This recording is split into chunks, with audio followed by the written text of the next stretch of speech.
L'affaire du youtubeur Norman Tavo accusé de viol, d'agression sexuelle et de corruption sur mineur a été classée sans suite ce mercredi 11 octobre 2023. Une véritable déception pour les 7 plaignantes.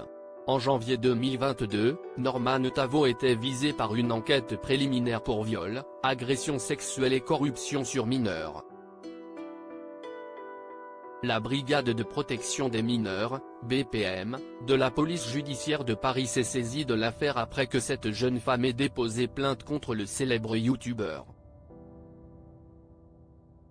Parmi les plaignantes, 5 d'entre elles, dont 2 mineurs au moment des faits, l'accusent de viol.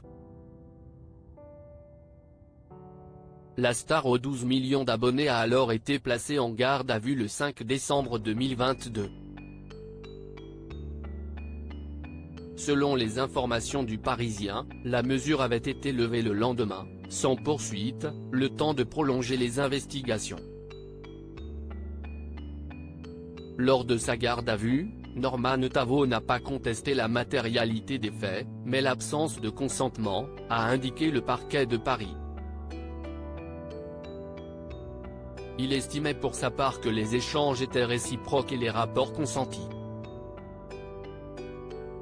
Chacun a maintenu sa position en confrontation. Pourtant, en août 2018, l'homme de 36 ans avait été cité dans la vague #BalanceOn YouTuber après un tweet du youtubeur Squeezie. Il dénonçait notamment le comportement inapproprié de certains vidéastes qui profitent de la vulnérabilité psychologique de jeunes abonnés pour obtenir des rapports sexuels. Plus d'1 an après les plaintes à l'encontre de Norman Tavo, l'enquête préliminaire pour viol et corruption de mineurs vient de faire l'objet d'un classement sans suite, les infractions n'ayant pas suffisamment été caractérisées, selon les dernières informations du Parisien.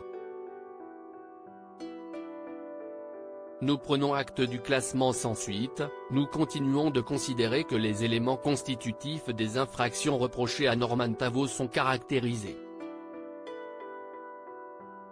Nous nous réservons le droit de déposer une plainte avec constitution de partie civile, ont déclaré dans le journal, les avocats de plusieurs parties civiles, mais Jennifer Cambla, Clément Pialou et Charles Herran.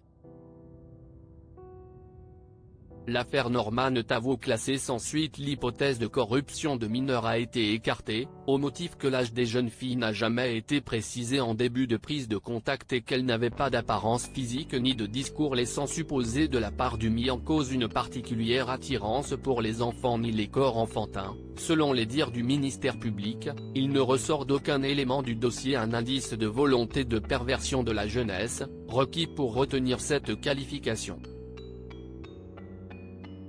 Concernant les qualifications de viol et d'agression sexuelle, elles n'ont pas non plus été retenues dès lors que les échanges préalables aux rencontres étaient systématiquement sentimentaux et le plus souvent sexualisés et sans ambiguïté. Il apparaît ainsi que les consentements n'ont pas été trompés, et que la pression de ne pouvoir revoir le mis en cause ou son insistance ne peuvent suffire à caractériser la contrainte, a ajouté le parquet dans son communiqué.